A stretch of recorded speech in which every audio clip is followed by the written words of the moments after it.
Yo, what's up, everybody?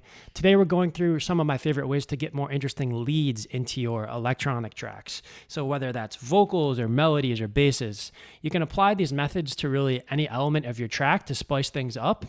And arguably, the lead is the most important part of the track, right? So it's your main character.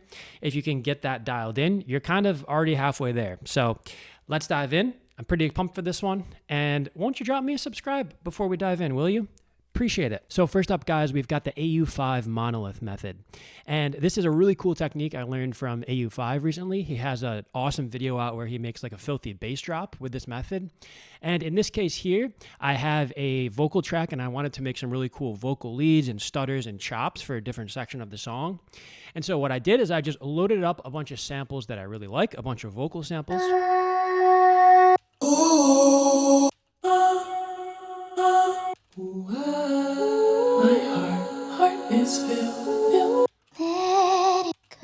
And your only job is to make sure that all these samples are in the same key and also at this BPM of your track, right? So this sample right here, it says 125. You just click on the clip, press warp. And if you type in 125, it's now going to be warped to the BPM of my track right here, 90. And then, of course, just tuning it. So I just went up 3 semitones to get into my key. Once you have that done, you make sure that, you got no weird clicks and pops, right? Fading edges and stuff. Listen through once, make sure it sounds good, and make sure that you really love all the samples, right? You'd be happy with any of those sounds becoming a lead element in your track, right? If you're not sure about something, just delete it and put something that you really, really like in there, because again, this is going to be what we're going to use to generate the leads for our track. So once you do that, you just select it all and press Control J to consolidate it. I've already done that here in the next step here. And then I've just given it a name so that I can use this later, right? I now have a monolith folder where I'm using this technique, uplifting female vox. And then we're going to just basically generate our leads by dragging this monolith into Simpler, right? So just drag it into Ableton Simpler. And the key here is basically just modulating the sample start time, right? So you see here, the start, if you just press map and then click the start, and then map it over here, you can now play around with this and get really crazy results, right? And so if we press A to open up automation, and we just see here the sample start is kind of bouncing around like this in this fashion, we now have this happening.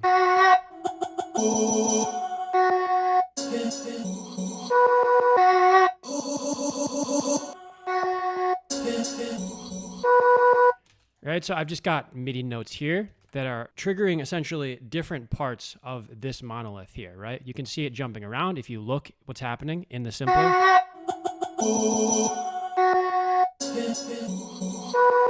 And the cool thing about this is you can quickly just use the draw tool to kind of just get different results, right? We could just go.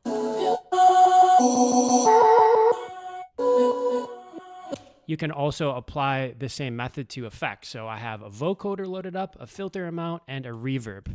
And I've done the same thing, right? I just draw these little red lines in for the vocoder, for the filter amount, until I get something interesting. Let's go for the vocoder.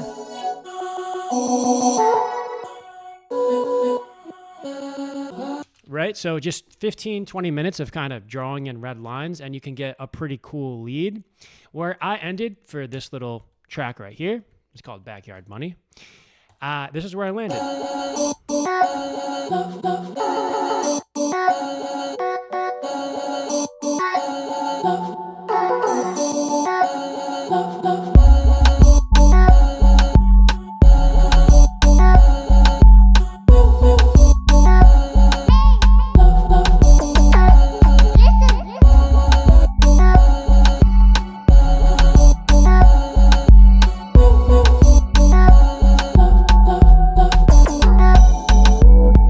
The nice thing about this method is that once you have the rack set up, you can just use it for any element of your track that you feel like is a little boring.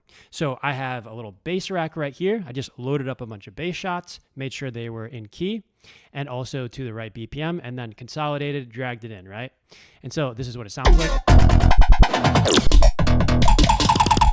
Again, we can just draw different red lines, different automations. So very good for like experimental bass music and the like.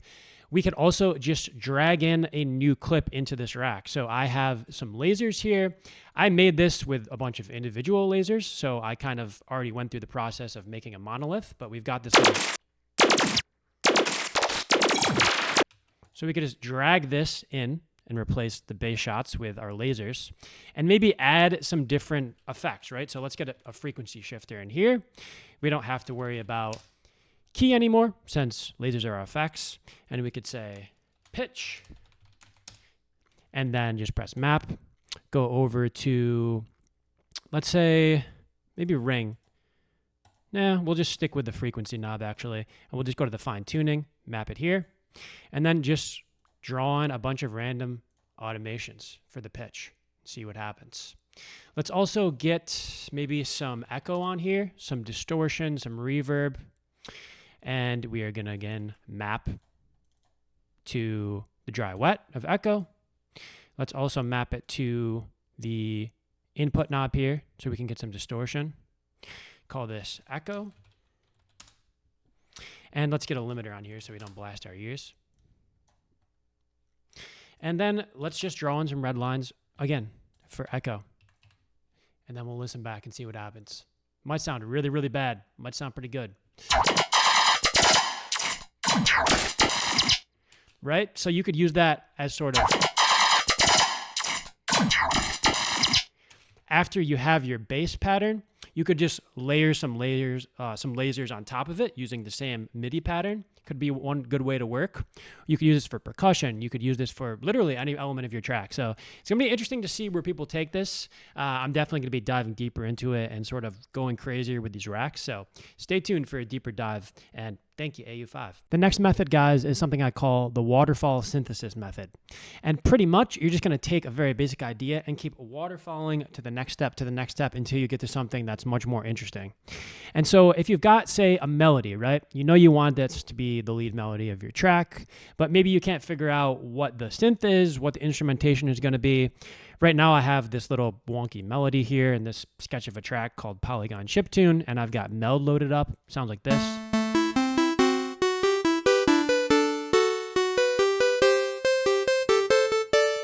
So what you do is you just duplicate the channel.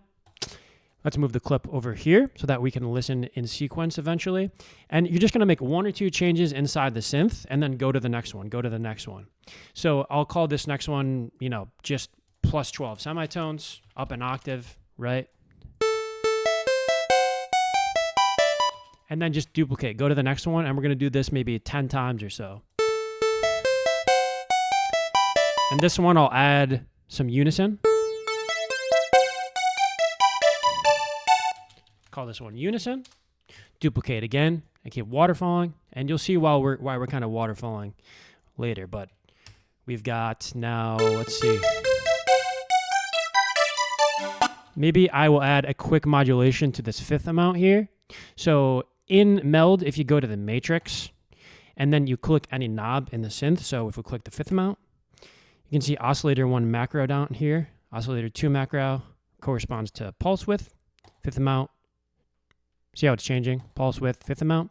So if I want to modulate the fifth amount, I could say, let's use the modulation envelope, and then it will have a quick little attack to the fifth amount.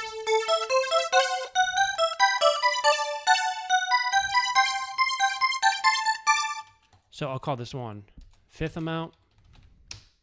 Let's go maybe down an octave now. Let's turn the unison off. Let's go down.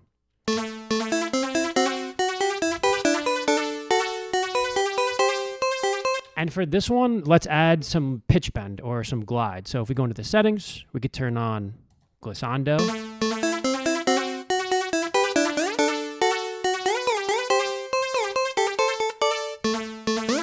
Call this one glissando. And again, you can see how we're not getting trapped in just working on one channel here, right? For endlessly, we're just making quick little changes. And then we're going to make maybe one or two more of these. For this one, let's go for a different attack.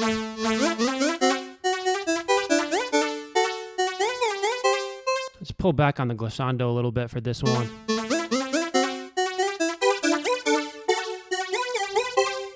And let's add a slightly longer release as well for this one.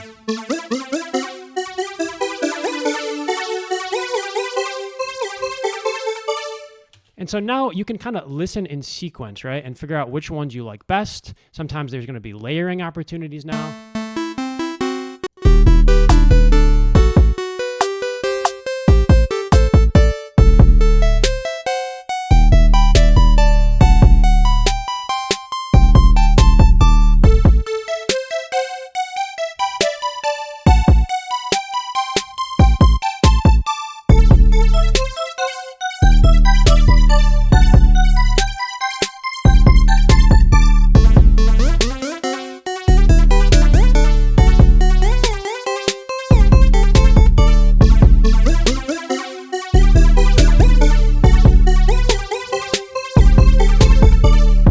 So I think I like the glissando and also this fifth amount one. So maybe we can just start layering over here and get a full.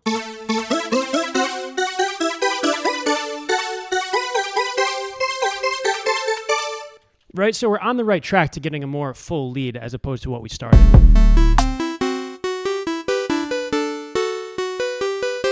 Right, so you get the idea. Because we have very good relative hearing, it's nice to listen to them in sequence. Sometimes you figure out cool layer stacks after you do this, and pretty much just let the ideas keep waterfalling. So now just kind of stepping back for a second and figuring out, how can we actually get interesting leads into an effective track that works, right?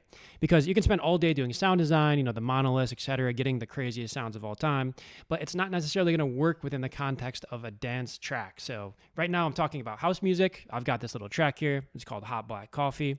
And I initially had the lead like this, and something just fell off.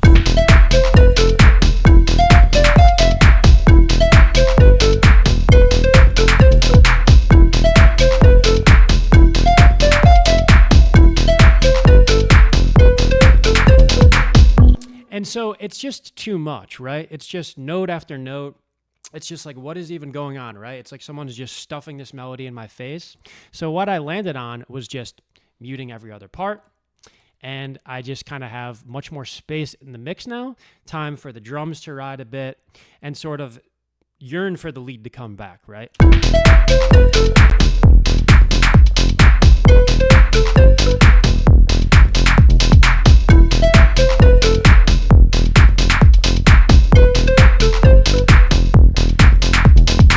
So you're going to see this sort of checkerboarding all the time. And one of Chris Lake's recent tracks up here, Savannah, I really like this tune. It's similar type thing, right? You have this sort of bass synth, then the drums ride for a bit, and then the vocal.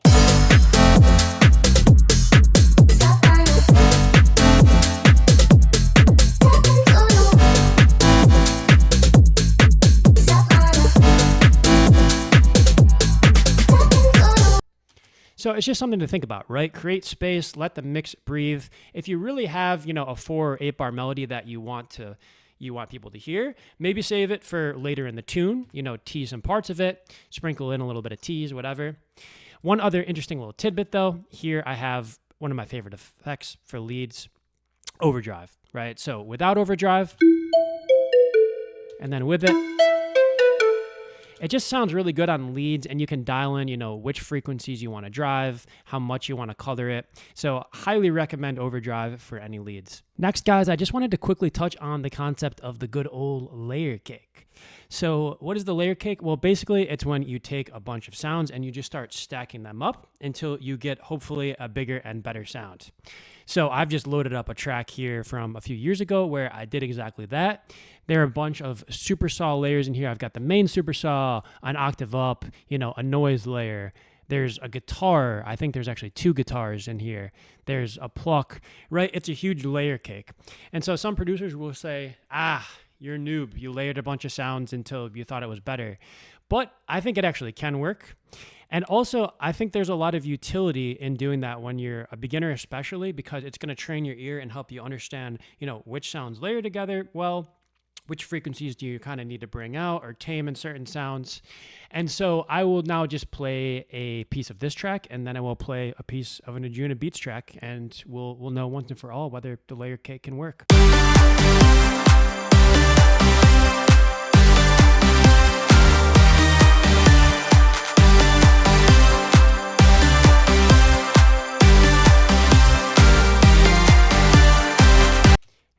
here is one of Grum's old tracks that I really like called You.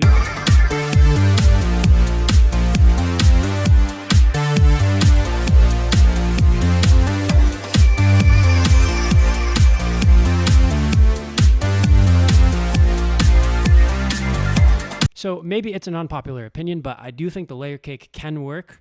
Also, for something like pads, that's usually the technique I go for. I'll grab 3 or 4 pads that I like, and then just EQ and only keep the frequencies that I like the absolute most. And then you have your own custom pad from that, right? So one final thing I wanted to mention is just analog, right?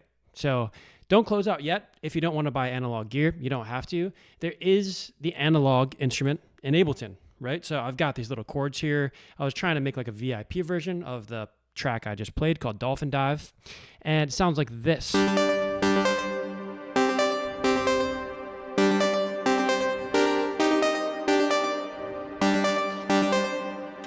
And so when I got my first piece of analog gear, I'll show it to you guys. It's over here. It's a Roland JX3P from the 80s.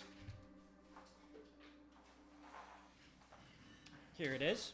Maybe you guys can see some of the handy dandy colors on there. But I will say that when I got that, so much inspiration was just flowing into the studio. And it's not the analog and necessarily better, but it is different than what you're used to if you've been working in digital, and it's refreshing. So it's going to give you that new spark, right? So whether it's finding, something that's not Serum, if you're using Serum all the time, or, getting a piece of analog gear, just start trying some new sounds, and it's going to just bring in a ton of inspiration. And then lastly, guys, I just wanted to bring us back to the basics, because sometimes you're just like 1 or 2 basic steps away from getting an interesting lead. So right here, if I turn off the delays, using the green delays, but they're pretty similar to delays, and I turn off the reverb, we get that. Right? Pretty boring. Then we turn on the delays. Filling in the space, a little bit more interesting. Then we turn on the reverb.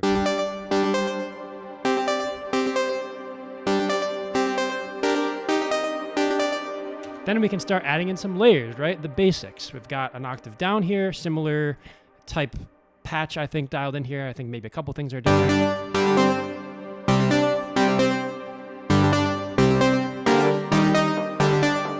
So always go back to the basics. You don't have to go crazy with your sound design and your arrangements and everything. If you feel like, you have a sound that is generally in the vibe that you're going for with your track, just stick with it. Try out some of these methods, do the basics, and you'll be killing it. That's pretty much it for today, guys. If you liked the video, please do subscribe, help me out. I'm just a small YouTuber with a big heart these days. Really appreciate it. Let me know in the comments if you want me to go deeper on leads. These were just a few ideas that popped in my mind today. Do have a bunch more techniques that I think will be interesting, so maybe I will do a part 2. But hope to see you at the next one. Peace.